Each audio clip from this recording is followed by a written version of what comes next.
Hey everybody, hope you all are doing well and welcome back to Whiskey Wonders. And today we are in beautiful San Diego once again in a Total Wine that is essentially located near the only IKEA in the county, where we see some truly serious bottles of whiskey, both American and Scotch, I guess UK, with things like the Macallan 30, as well as catch a slight glimpse of a Talisker 44, as well as a very interesting and pretty tempting at this point, at least for me, top-end American whiskey, maybe Canadian whiskey. The line's a little gray there, from Whistle Pig, which is the newest release of the Boss Hog 10 Commandments.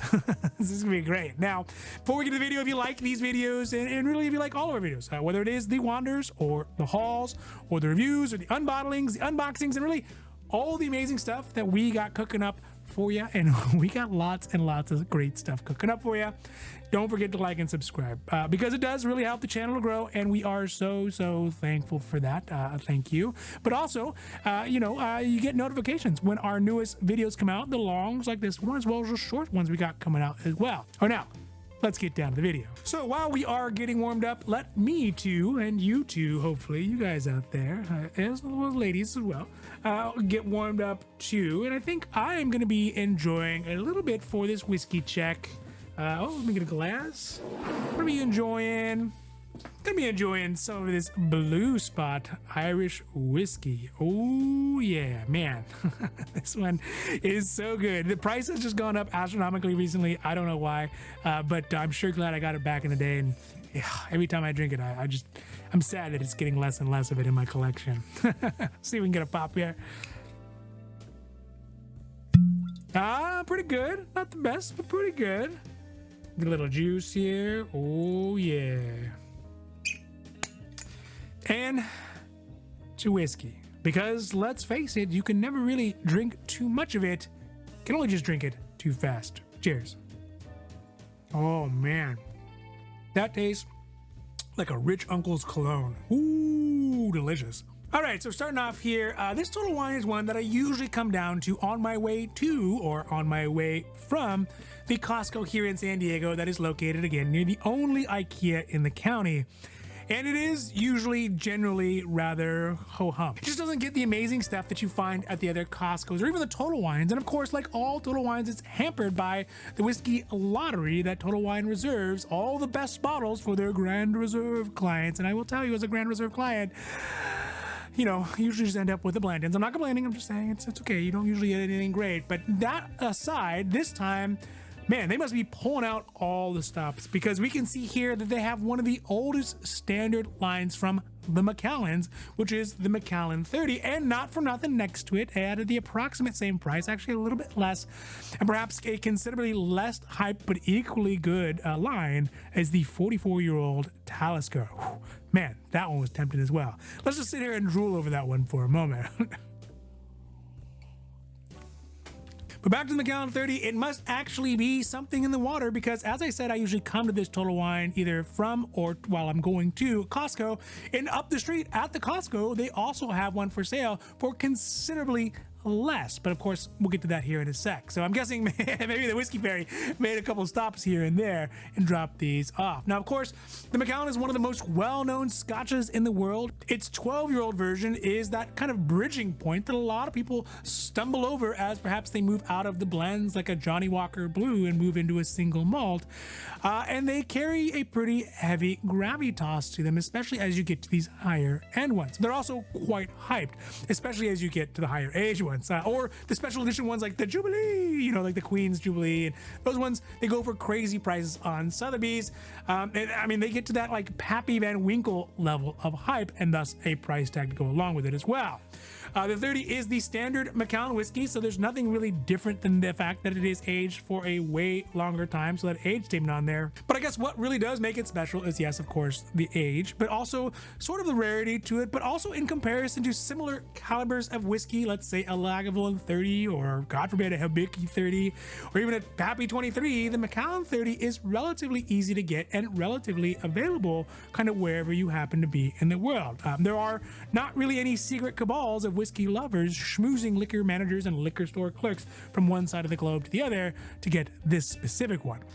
That being said, the price that we see here at the Total Wine is hefty. You better have your big boy pants on for this one, because it is $4,999.99. I think we can go ahead and just add that penny in there and call it a $5,000 bottle of whiskey. And I guess even at that price, it is going to be mid-range, because like I said, well, I went down the street to Costco that same day, and they also had the Macallan 30, this specific Macallan 30, on sale for $4,499. So yeah, I mean, it's a difference of about $500 or 10.02%. And percentage wise, that's actually not that big of a deal. I mean, we've seen Total Wine do a 30-40% difference between Costco and Total Wine, no problem. But when we look at just dollars and cents, I mean, that's still, I mean, that's starting to get to like a whiskey usury level price. I mean, $500 is at least one pair of Pirelli tires, one tire. So yeah, either way, here at Total Wine is mid-range, and I guess what would you expect? Yeah, also, not for nothing, for a lower price, you can get that Talisker 44 sitting right next to it for about $600 less. So I'm just saying, and ultimately it's just going to depend on, you know, why you're buying the Macallan 30. But again, that is a query for another video. The ABV on the Macallan 30 is the same as really all the other standard lines at 43%, which I will make the argument, and this is the hill that I will die on. And is that I think that once whiskey starts to get this old, and those truly underlying nuances are laid bare, and over ABV percentage wise would really be detrimental. It would destroy some of those unique singularities that come out after 30 years. It just would be plowed over by a real heavy ABV. So I think 43% in this one is actually still very good. But the tasting notes that I could find on this one, not including mine, because I have not tried this one. I'm just not there on my Macallan path yet. But the tasting notes on there mention that it is exceedingly rich with a mixed nuts and dried fruit palate on the front end, and a nice spice and sherry towards the back end, as well as black cherries. And furthermore, it is extremely well balanced, extremely well tempered, and has a noticeable lack of wood. So I'm not sure that is a good thing, but does say that in there. The overall scores I could find on it are in the low 90s, and specifically I could find when we averaged them all out to 93 points out of 100, which is good for the average run-of-the-mill standard kind of mortal whiskey, but it is a bit underwhelming for something that has a $5,000, price tag on it. But then again, the reason why you're buying this perhaps is more of a reason to impress your father-in-law or impress your boss, or maybe you sold your company or whatever it was, but you're not drinking it for the 93-point score, and that is for sure. So this one, it was a pass, because there is no way the wife is going to sign off for a $5,000 bottle of Macallan. But you know, when it comes to something like a 30-year-old Hibiki, that one, stay tuned for that one. But yeah, still cool to see in person, great to see in person. Always excited to see in person here at Total Wine, and also at Costco as well. So that is the Macallan 30.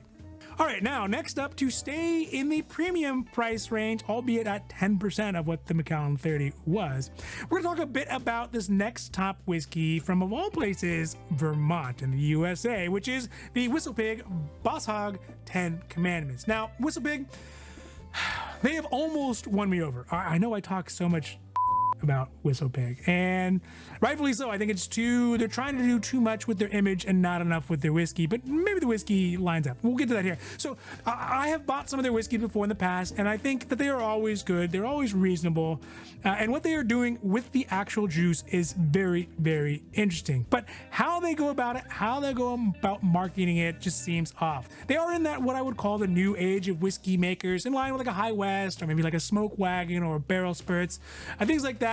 But they always try to throw in some sort of like value add, some sort of almost like value signaling, something like that. Like, just, I don't know, it just doesn't add up, and it feels a little bit woke, or like even like ESG or something like that for it. I don't know, the stickiness just leaves a bad taste in my mouth. Like, for example, the Pit Viper, they were hyping all the whiskey up about being fully sustainable, made with solar stills and gender neutral barrels and things like that. But ultimately, you know, it just doesn't, none of that stuff is necessary to mention, even if they do it to make the great whiskey that they do. Anyways, I digress. For this one, as far as the stick goes, by the way, it's the 10 Commandments, and they actually made up 10 commandments of whiskey making. Like, the first one is that it should be a single barrel. Okay, I get that. Number one, single barrel. As well as commandment number 6 is fearlessly first among all whiskeys, which ultimately doesn't mean anything. Commandment number 9 is made for drinking, and number 10 is to know no pound. So I don't know if they got these from the New Testament or the Old Testament of the whiskey making, but they definitely don't seem to be that. In fact, I would rather take a pair of bitchin' 80s Oakleys like you get with the Pit Piper. That one is actually pretty cool.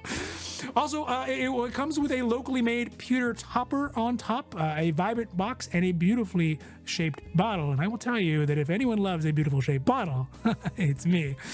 But it always makes you wonder if they are trying to distract away from the whiskey with the kind of all the other stuff. So it is first aged in American oak, and then it is put into barrels that are undescribed by Whistle Pig, but they are barrels that are infused with aromatic resins from the genera Boswellia and Commiphora, which are, I guess, some sort of resins that are what make up frankincense and myrrh. You know, those things that the three kings brought to the stable in Bethlehem on December 25th, 1 AD?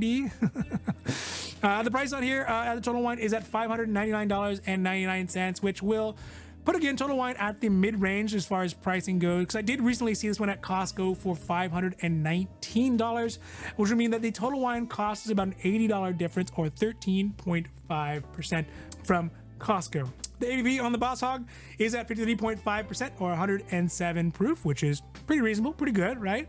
And the tasting notes that I could find on it mentioned that it is a very interesting whiskey. Perhaps the one savior for this whiskey, for me, see what I did? Frankincense, myrrh, Bethlehem, is the fact that there is a strong presence of incense, oak, and rye spice, cloves, pepper and pine, magnolia flower sweetness, and just an upfront brazen cologne level of effervescence that engulfs the entirety of the mouth without really any nuance or subtlety, just bold, classic, masculine flavors. And that is something that, of course, I find very interesting and find very enjoyable. It really would be the antithesis to the Macallan 30 that is so subtle and so nuanced, but sometimes you want one and sometimes you want the other. So it's sort of bringing me back around after reading reviews on this. And in fact, it got pretty good reviews, pretty freaking good reviews, in fact, if excuse my language, pardon my French, at 95 points out of 100. So I think, okay,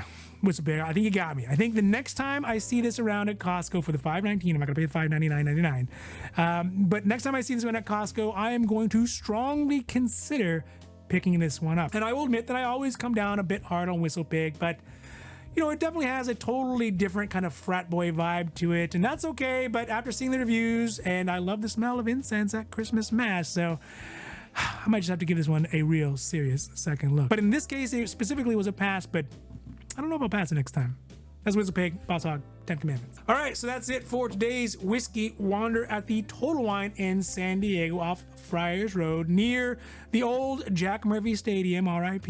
And if you like these videos, and really, if you like all of our videos, whether it is the wanders or the hauls or the reviews or the unbottlings, the unboxings, and really all the amazing stuff that we have cooking up for you, please don't forget to like and subscribe, because it does really help the channel to grow, and we are so thankful, and we are also growing, so thank you for that. But also it means you'll get updates when our newest videos come out, like the longs like this one, or even some of our shorts as well. And with that, just I guess keep in mind, if you do find a whiskey that you love, just buy it, because if you don't, somebody else surely will. And if it's that Boss Hog 10 Commandments, it might even be me. All right, everybody, have a great rest of your day. I'm out, and adios.